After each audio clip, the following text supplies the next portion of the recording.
Selamat bertemu kembali adik-adik mahasiswa dalam pembelajaran daring kita. Hari ini mungkin tidak sebaik video-video sebelumnya karena dilakukan dengan kondisi apa adanya, jadi mungkin ada suara-suara di luar suara saya, tapi mudah-mudahan tidak mengganggu.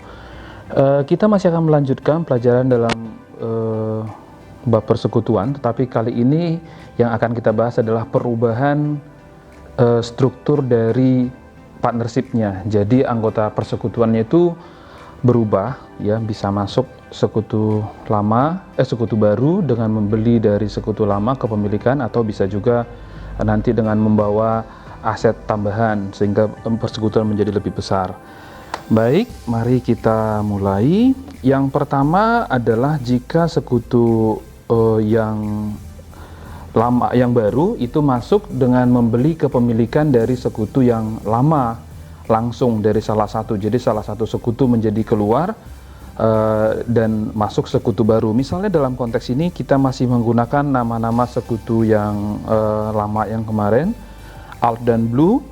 Blue-nya keluar, Ca masuk dengan menyerahkan sejumlah uang. Uangnya berapa itu tidak menjadi begitu penting karena tidak dicatat di dalam persekutuan. Yang dicatat di dalam persekutuan hanya pergantian nama. Blue kita debit untuk mengeluarkan Blue-nya, lalu modalnya Ca kita kreditkan untuk mencatat masuknya Ca sebagai sekutu atau partner yang baru.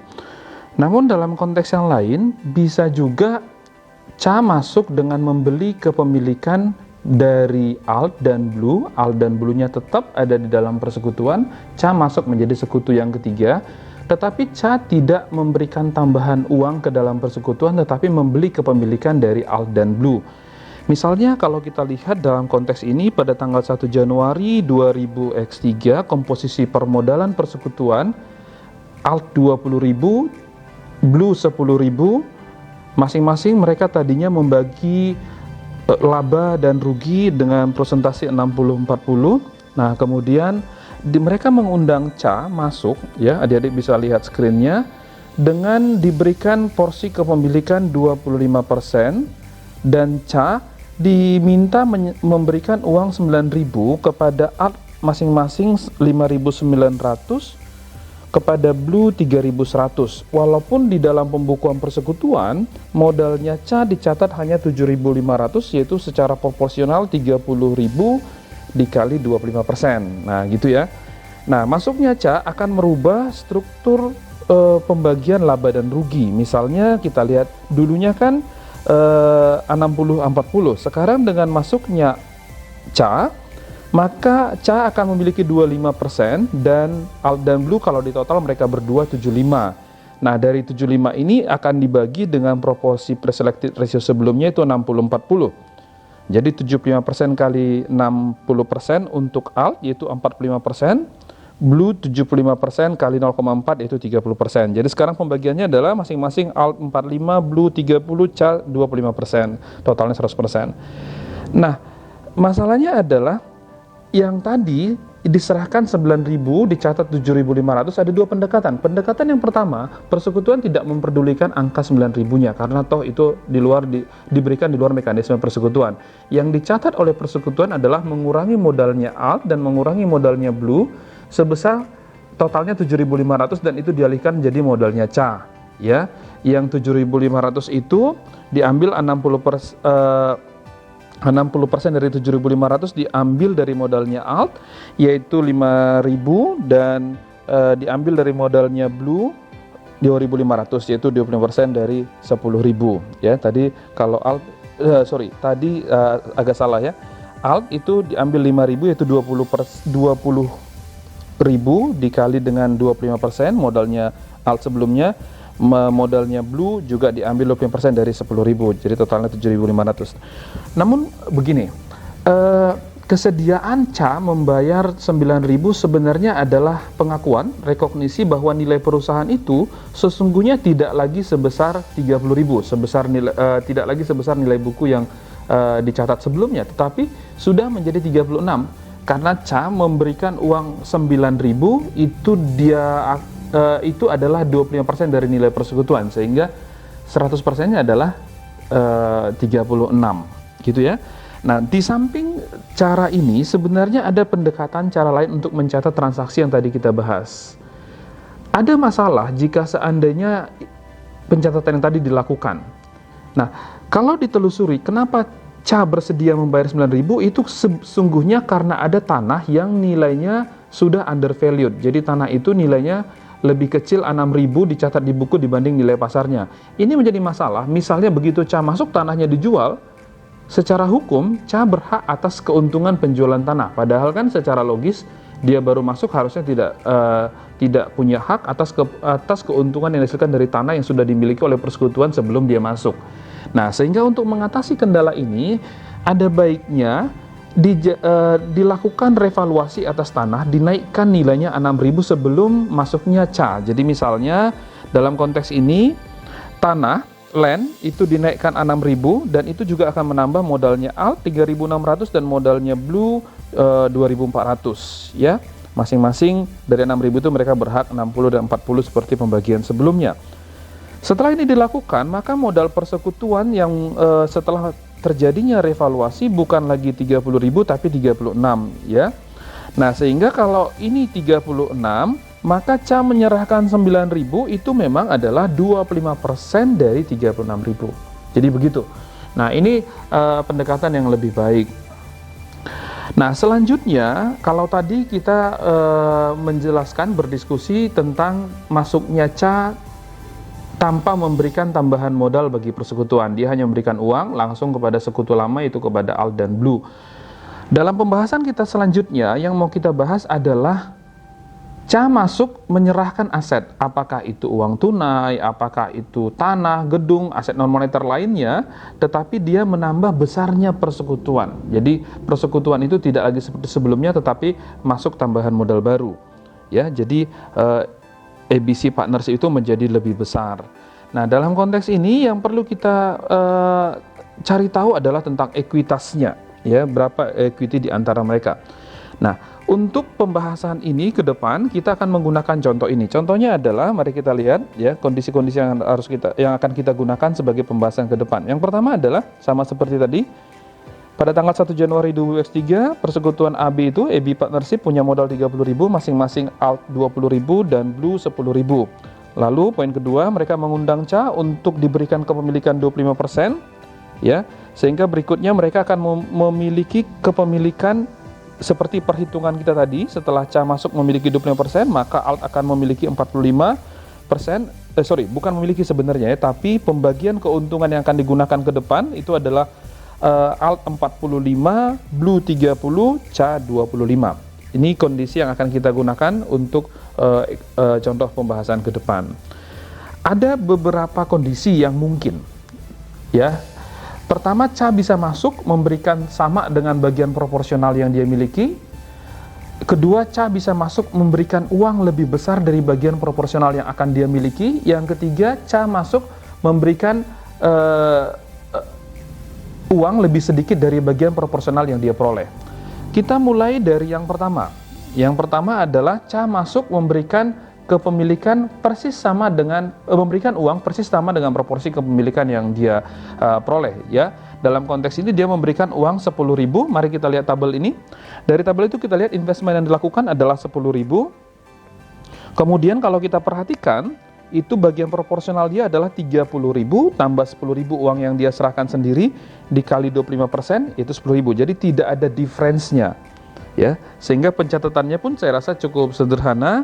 Tinggal jadi mencatat cash pada Cha kapital sebesar 10.000. Nah, bagian berikutnya adalah bagian yang relatif mungkin lebih susah, yaitu di mana Cha masuk dalam yang berikutnya akan kita bahas adalah Cha masuk dengan memberikan uang 11.000. Mari kita lihat tabel yang ada di situ. Investment yang dilakukan Cha 11.000, bagian proporsional yang dia miliki adalah 30 tambah 11.000 tentu, uang yang dia tanamkan kali 25% itu 10.250. Sehingga terdapat difference sebesar 750. Nah, bagaimana kita mencatat ini? Itu tergantung pada alternatif accounting treatment yang akan kita gunakan. Ya, alternatifnya apa saja? Secara garis besar alternatifnya ada dua. Menggunakan metode revaluasi atau menggunakan metode bonus. Ya, metode revaluasi kita bagi dua lagi, bisa merevaluasi atau mengincrease, menaikkan nilai aset tertentu yang memang undervalued, atau mengakui adanya goodwill, ya, atau menggunakan metode bonus. Sebenarnya yang direkomendasikan penggunaan metode bonus. Mari kita mulai dari yang pertama, yaitu merevaluasi aset.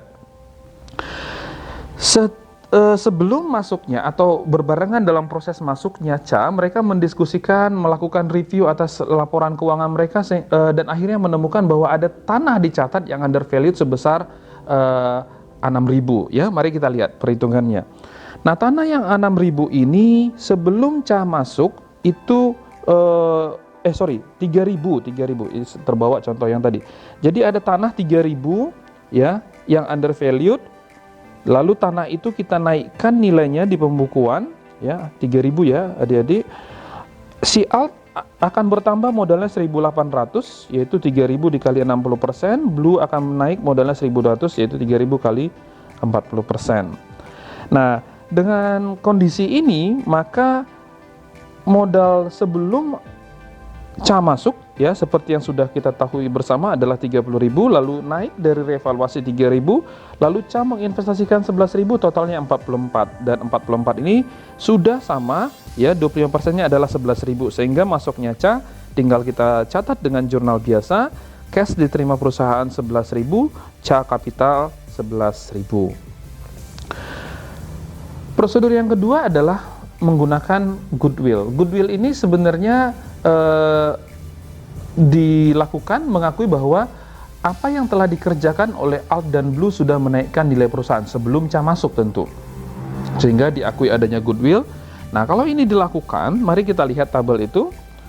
Yang pertama dicari adalah menentukan nilai goodwill itu sendiri. Nah, ketika CA mau memberikan 11.000 untuk 25% kepemilikan ya, jadi itu bisa mendeklar bahwa 25% itu adalah 11.000, sehingga 100%-nya adalah 44.000. Sementara nilai yang ada sekarang secara buku adalah 30.000 dan 11.000 uang yang diberikan CA itu 41, sehingga itu mengindikasikan bahwa goodwill-nya adalah 3.000. Maka kemudian dicatatlah goodwill, dicatat 3.000, itu menaikkan modal alt 1.800 dan modal blue 1.200 masing-masing seperti perhitungan yang tadi ya. Tetapi kalau tadi tanah yang dinaikkan, ini goodwill yang diakui. Nah, sama pencatatan berikutnya adalah tinggal mencatat masuknya CA dengan prosedur biasa. Kemudian yang terakhir untuk ini ya adalah metode bonus. Metode bonus ini diberikan kepada sekutu lama ya, dengan menaikkan nilai modal mereka. Nah, mari kita lihat dalam konteks ini sedikit berbeda ya. Modal persekutuan lama ada 30 ditambah 11 uang yang diberikan CA 41, 25%-nya adalah 10.250 ya, sehingga ketika CA menyerahkan uang 11.000 itu mengindikasikan bonus 750 ya, selisih antara 11.000 dan 10.250. Nah, yang 750 ini menambahi modal alt 450 dan modal blue 300 ya, mekanisme menghitungnya sama tadi ya, 60% dari 750 untuk alt dan blue 40%-nya. Nah, di sini modal CA dicatat sebesar 10.250. Oke, begitu adik-adik ya. Selanjutnya kita akan masuk pada bagaimana jika ya masuknya sekutu baru, dalam hal ini CA ya, memberikan uang lebih sedikit dari bagian proporsional yang dia peroleh ya. Mari kita lihat screen-nya lagi. CA masuk menyerahkan uang 8.000, tadi 11 sekarang 8.000. Mari kita lihat tabelnya. Investment yang dilakukan oleh CA 8.000, bagian proporsionalnya tentu adalah 30.000 yang lama tambah 8.000 kali 25% itu hasilnya 9.500, sehingga ada difference-nya ya, investmentnya lebih kecil 1.500 ya. Bagaimana mencatatnya? Sama saja dengan tadi, tergantung accounting treatment-nya ya. Sama dengan tadi juga, ada dua kelompok besar bisa merevaluasi, tapi dalam konteks ini merevaluasi menaikkan atau mengakui goodwill. Goodwill-nya kepada siapa? Beda dengan yang tadi. Kalau tadi goodwill kepada yang lama, ini goodwill-nya kepada sekutu baru. Ya, dia dianggap membawa benefit tertentu, value added tertentu ke perusahaan. Sama dengan metode bonus, juga bonusnya bagi sekutu yang baru. Mari kita lihat masing-masing ya, adik-adik bisa lihat lagi screen-nya. Dengan menggunakan revaluation model ya, di revaluasi ditemukan ketika mereka mereview laporan keuangan mereka, ditemukan ada equipment yang harusnya sudah di impairment, diturunkan nilainya sebesar 6.000. Sehingga dalam konteks ini modalnya Alt dan modalnya Blue didebit untuk menguranginya masing-masing 3.600 dan 2.400 ya, dan equipment diturunkan 6.000 ya. Oh, ini sebenarnya tidak ada 6.000 tok gitu saja, itu ada typo, yang 3.000 kali 60%-nya nggak ada ya.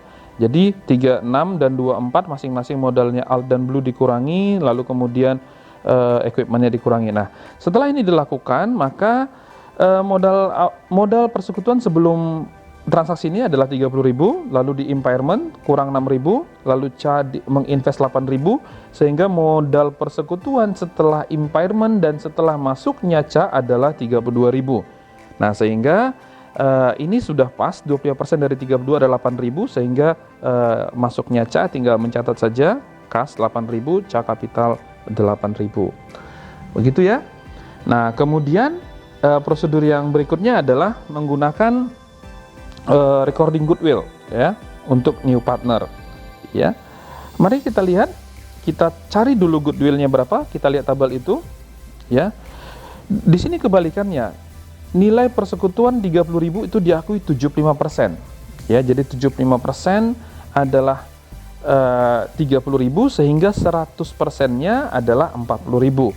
Sementara total net asset including not including goodwill, jadi sebelum kita akui goodwill adalah 30.000 dari yang lama ya, dari AB partnership yang lama sebelum CA, tambah uang 8.000 yang diberikan CA, yaitu 38. Nah, sehingga dalam konteks ini kemudian dicatat estimasi goodwill-nya 2.000 ya, karena 40 kurang 38. Nah, selanjutnya sudah mudah, kita catat kasnya 8.000, goodwill 2.000, CA kapital diakui 10.000 gitu ya. Nah, berikutnya metode bonus. Metode bonusnya ini diberikan kepada sekutu baru tentunya ya, karena dia yang dianggap membawa benefit, sehingga dia boleh membayar lebih sedikit dari bagian proporsional yang dia peroleh gitu ya. Nah, sama seperti tadi metode bonus di dalam konteks membayar lebih, ini juga kita cari ya 1.500 bonus kepada CA, karena dia harusnya memberikan 9.500 ya. Kenapa 9.500? Yaitu 25% dari 30.000 yang lama plus 8.000. Jadi 38.000 dikali 20% itu kan harusnya 9.500, tapi dia cuma ngasih 8.000. Sehingga ada 1.500 difference-nya. Nah, karena itu kita tinggal catat sudah ya, kas 9.000, kemudian modal Alt dan modal Blue diambil sedikit-sedikit ya, bukan sedikit-sedikit sih, artinya diambil secara proporsional ya. Dari 1.500, 60% itu ditarik dari modalnya Alt, dan 600 ditarik dari modalnya Blue, diberikan untuk menambahi modalnya CA supaya menjadi 9.500. Itu kira-kira adik-adik ya masuknya sekutu baru ya, seperti itu. Nah, sekarang kita akan lihat bagaimana jika salah seorang sekutu lama keluar. Nah, dalam konteks ini Alt yang keluar. Mari kita lihat Alt keluar. Dalam konsep ini juga sama ya, ada 3 kemungkinan. Alt-nya keluar, dibayar sebesar modal yang memang sedang tercatat, atau dibayar lebih, atau dibayar lebih murah. Nah, 3 kondisi ini yang mau kita lihat. Yang pertama, jika dibayar sama. Jika dibayar sama, Alt dibayar 55.000, persis sebesar modal tercatat dia sebelum keluar. Maka tinggal gampang ya. Alt keluar, debitkan saja, kasnya terima 55.000. Nah, kemudian ini jika Alt dibayar lebih mahal. Jadi dalam konteks ini Alt dibayar Alt keluar dengan modal akhir 55.000, dibayar 65.000 ya. Nah, sebelum kita melakukan perhitungan tentang dari mana selisih 10.000 itu diambil, kita harus mengubah nilai dari pembagian profit loss-nya. Kalau tadi adalah 40, 30, 25 masing-masing alt, blue, dan ca. Masalahnya sekarang adalah alt sudah keluar. Ketika alt sudah keluar, maka pembagian persentase baik untung maupun rugi itu hanya atas blue dan ca. Nah, blue dan ca itu tadinya memiliki 55. Sehingga sekarang yang 55 itu akan diproporsionalkan dengan 30-25 masing-masing kepemilikan mereka. Secara matematis nanti boleh didiskusikan ke saya kalau ada yang kurang mengerti. Sehingga proporsi kepemilikan saat ini, proporsi pembagian laba rugi saat ini adalah alt 0, blue 55, ca 45. Nah, ini akan kita gunakan untuk mencari nilai dari mencari 10.000-nya dari mana gitu. Jadi alt akan kita hapuskan modalnya 55, kas perhatikan kita keluarkan 65, selisihnya 10.000 kita ambil dari modal blue, kita debit sebesar 5.500, 55% dari 10.000, dan modal ca kita debit 45% dari 10.000 yaitu 4.500. Begitu ya. Nah, yang terakhir adalah bagaimana jika dia dibayar lebih murah. Ya, modal tercatat dari 55, ini dibayarnya cuman 50, jadi ada 5.000 yang akan kita perhitungkan. Nah, dalam konteks ini tentu alt dihapuskan 5.000, alt modalnya dihapuskan 55, kas yang kita keluarkan 50.000, selisihnya modal blue akan kita tambah 2.750, 55% dari 5.000, dan modal ca akan kita tambah 2.250, yaitu 40% dari 5.000. Begitu saya rasa adik-adik ya, pelajaran kita. Tentu mungkin videonya mungkin kecepatan atau apapun, atau bisa adik-adik ulang, atau kalaupun tidak ada bagian-bagian yang tidak dimengerti, bisa diskusi dengan saya di tempat diskusi di Google Classroom atau by WA ya. Sekaligus nanti adik-adik juga diminta untuk mengerjakan soal-soal untuk mengasah pemahamannya di bagian ini ya. Jadi silakan kalau kurang paham